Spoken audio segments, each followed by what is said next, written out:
तो ये टिप बचाने वाली है आपके ढेर सारे पैसे।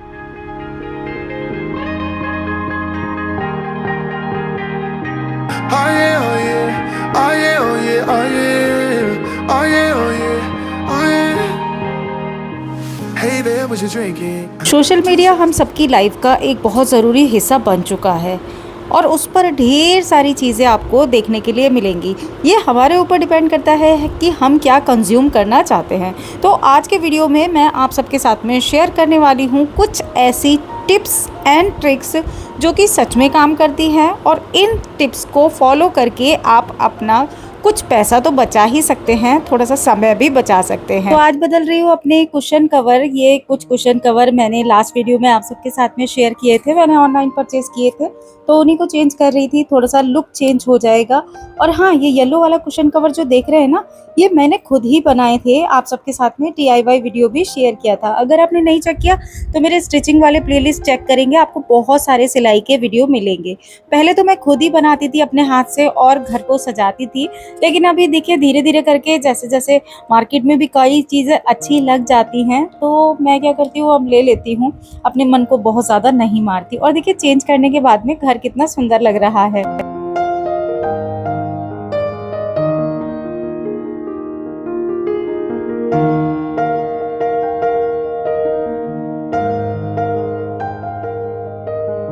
आज की पहली टिप, अगर आप भी आज भी अपने चपाती बॉक्स में नैपकिन रखते हैं, बटर पेपर रखते हैं या सिल्वर फॉइल पेपर रखते हैं, तो आप थोड़े से पैसे तो वेस्ट कर ही रहे हैं। नैपकिन, सिल्वर फॉइल पेपर या बटर पेपर रखने से अनवांटेड हमारे पैसे का वेस्ट तो हो ही रहा है, साथ ही साथ चपाती भी हमारी सौगी हो जाती है। इसकी जगह अगर फैब्रिक नैपकिन का यूज़ करते हैं, तो ये मैं हमेशा ही यूज़ करती हूँ, काफ़ी सालों से, आपने भी देखा होगा।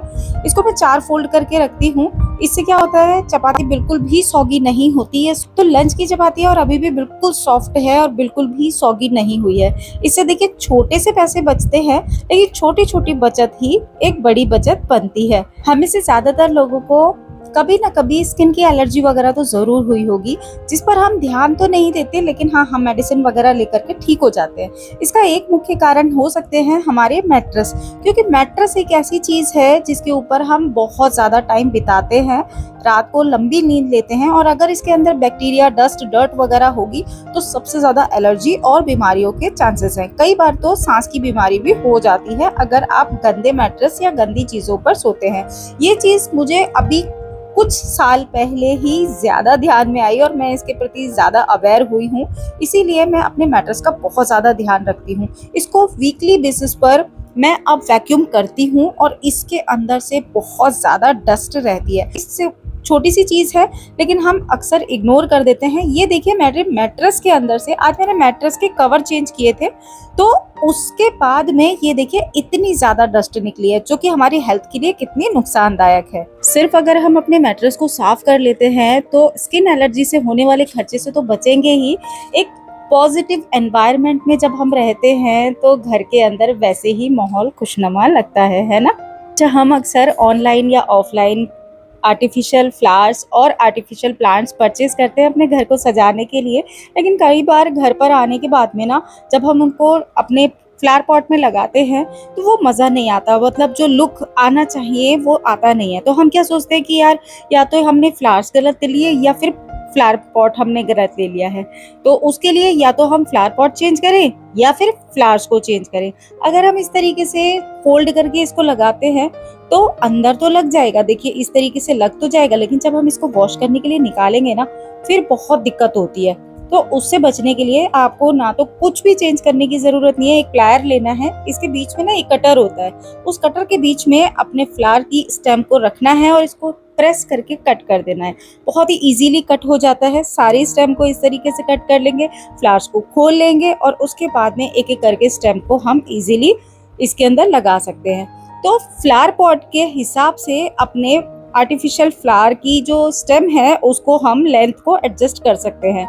किसी भी चीज़ में एक्स्ट्रा खर्च करने की ज़रूरत नहीं है। और देखिए अब ये दोनों चीज़ें एक दूसरे को कितने अच्छे से कॉम्प्लीमेंट कर रही हैं।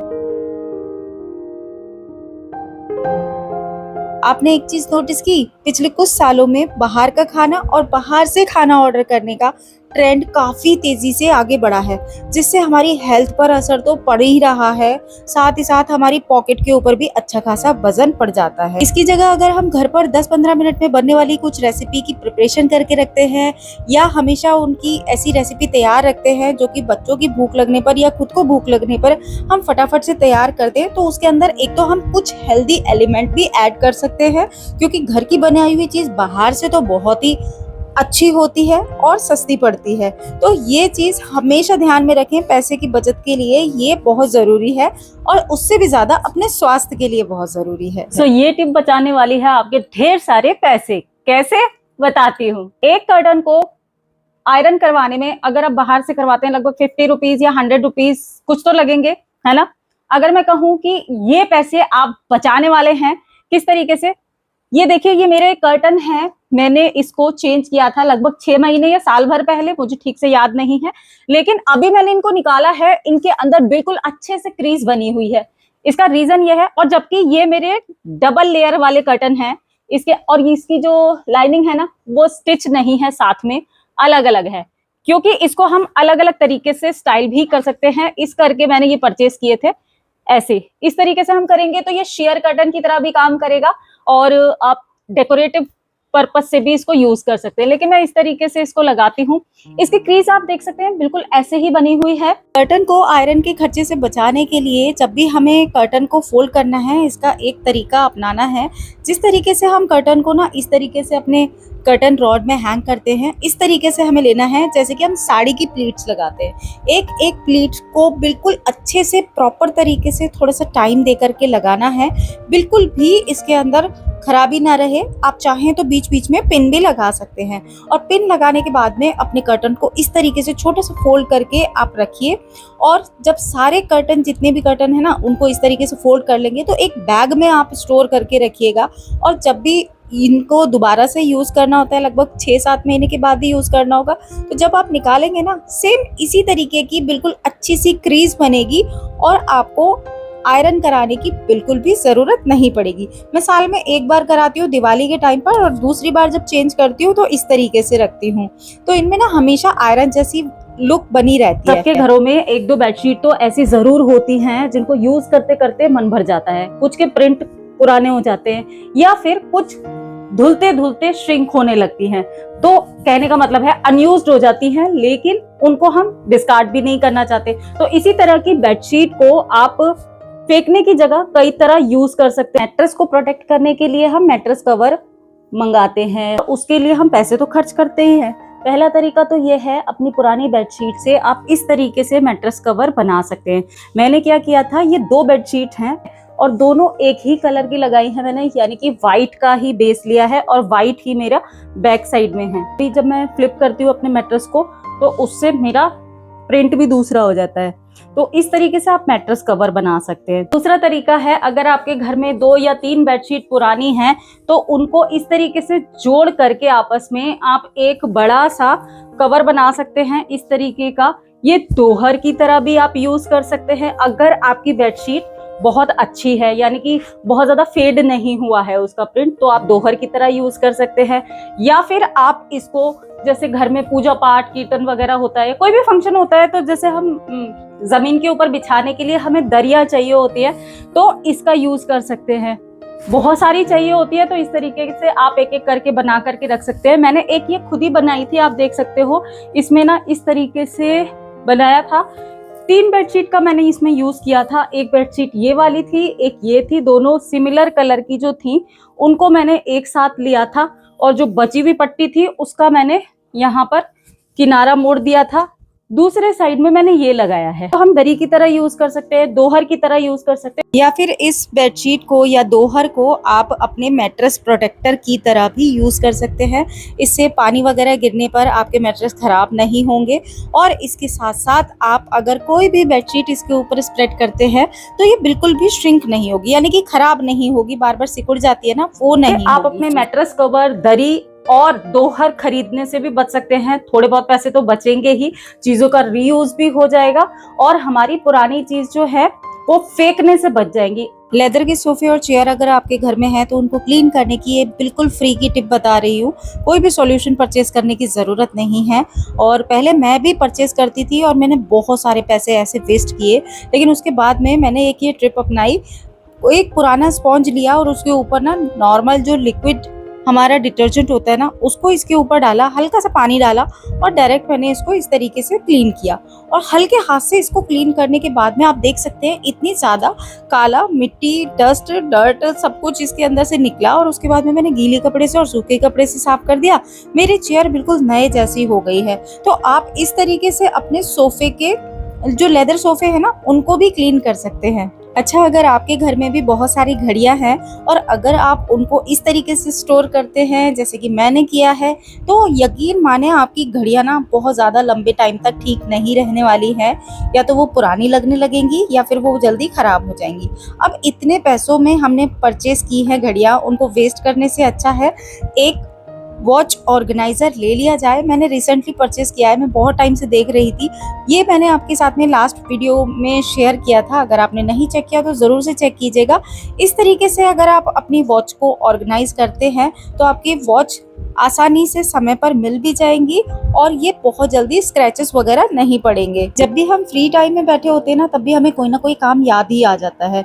जैसे कि मैं अभी जस्ट फ्री होकर के बैठी थी, लेकिन तभी याद आया कि मटर छीलनी है और अगर उसको मैं थक गई थी तो मैंने सोचा चलो बेड पर बैठ करके छीलती हूँ। अगर बेड पर बैठ करके छीलते हैं तो हमारी जो बेडशीट होती है वो बहुत जल्दी दाग धब्बे लग जाते हैं, जो कि खराब हो जाते हैं।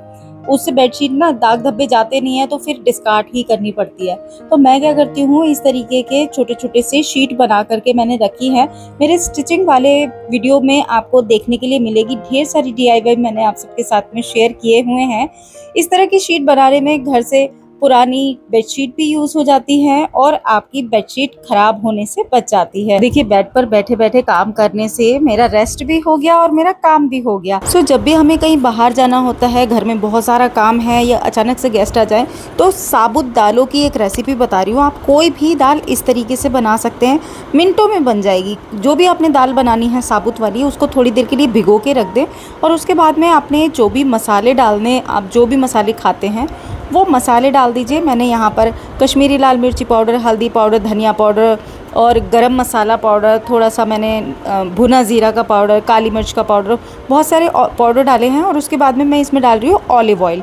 ये दिसानो का ऑलिव ऑयल है, extra light olive oil, specially Spain से इंपोर्ट होकर के इसके ऑलिव आते हैं। हार्ट हेल्थ के लिए अच्छा है, ट्रांस फैट फ्री है, इसमें कोई भी आर्टिफिशियल फ्लेवर या कलर वगैरह नहीं है और ये फ्राइंग के लिए भी अच्छा है। तो मैं यही वाला ऑयल यूज़ करती हूँ। ये मैंने डाल दिया है इसके अंदर और अब मैं एक पेस्ट बना लूँगी। यहाँ पर मैंने थोड़े से टमाटर ले लिए हैं, गार्लिक लिया है, अनियन ली है। इन सबको मैं एक ग्राइंडर जार में डाल करके ग्राइंड कर लूँगी। और इसके लिए मैं यूज़ कर रही हूँ, मेरा ये अगारो का न्यूट्री ब्लेंडर है, ये छोटा सा।